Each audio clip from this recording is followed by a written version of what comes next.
The focus of today's lesson will be on the relationship between the U.S. and Mexico leading to the Mexican-American War and parallels to contemporary dynamics between the two countries. We have three learning objectives in mind. The first is to understand the relationship between the U.S. and Mexico leading up to the Mexican-American War. The second is to identify the main reasons used to justify the usurpation of Mexico's northern territories. The third is to discuss the impact of Manifest Destiny on Native Americans and Native Mexicans, and evaluate the legitimacy of the preceding actions.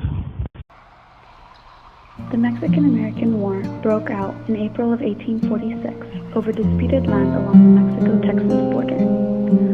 Before we can talk about the war, however, it is important to discuss what was going on in American politics which informed the conflict. President James Polk, who had only been in office for 1 year, had a serious agenda.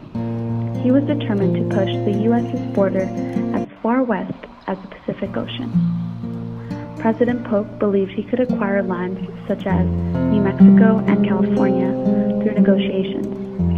So he sent an envoy headed by Commissioner John Slidell, who was to offer Mexico $25 million in exchange for New Mexico and California. But a negotiation could not be reached, as Mexico's newly elected president, José Herrera, did not want to give the impression that settlement of this territory was an option. After failing to negotiate a favorable deal, Polk considered his next move, declaring war on Mexico.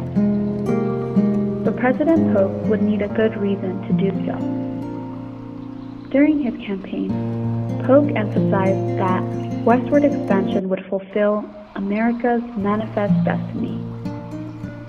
So what was Manifest Destiny? Manifest Destiny was the belief that God intended for Americans to settle North America. In other words, that Americans were God's chosen people, and it was God's plan for Americans to inhabit this new land, which wasn't actually new at all. Manifest Destiny became the justification for sending troops to militarize the disputed territory along the border. As additional justification for taking control of the bordered lands, the U.S. claimed that Texas needed protection from Mexico. Initially, President Polk sent 1,500 soldiers who were to secure the border. That number grew to 4,000 within 4 months. Now take a moment to look at this image. What about it demonstrates a God-given command to settle in the West? What specific symbols show this in action? How do you think this image was used to justify the usurpation of land? Take a moment to jot down your thoughts. The Mexican-American War went on for 2 years, with Mexico surrendering in February of 1848.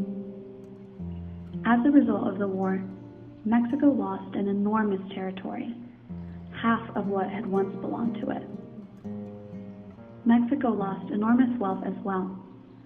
States like Nevada, Arizona, and California had large deposits of silver, copper, and gold. In some areas, natives put up great resistance, like the Californios in Los Angeles and San Diego. In other areas, U.S. troops marched through without trouble. All in all, the U.S.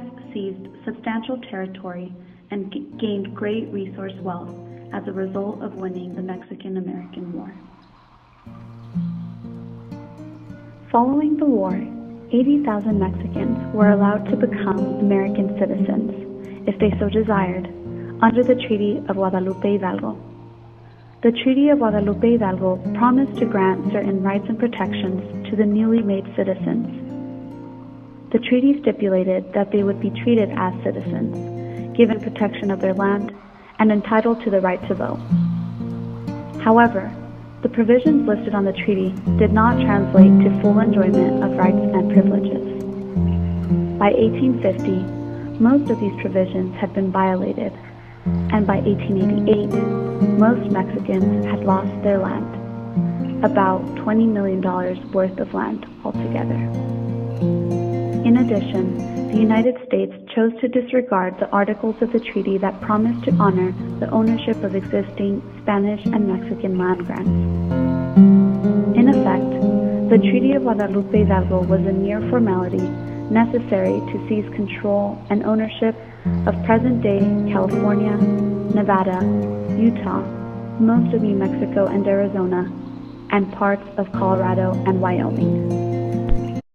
Now take a moment to think about the implications of the Treaty of Guadalupe Hidalgo. Do you think the U.S. truly intended to uphold all of the conditions? What might have been some possible challenges to ensuring that both American settlers and native Mexicans were treated equally? Also, why do you think that most of these provisions ended up being violated, and how do you think that could have been avoided? Take a moment to discuss this with your neighbor. So as you can see, the motivation to enter into Mexican territory was informed by the desire to push the American border as far west as the Pacific Ocean. In addition, the U.S. recognized the wealth and resources of its neighboring country and thus used the idea of manifest destiny as justification for its westward expansion and usurpation of land. As a result, Native Mexican peoples as well as Native American Indians were pushed off their land and relocated. To this day, few people know about the political motivations which incited the conflict between the U.S. and Mexico. And although the Treaty of Guadalupe Hidalgo provided rights and protections for citizens of Mexican descent, even today, many U.S. citizens of Mexican descent are treated as second-class citizens.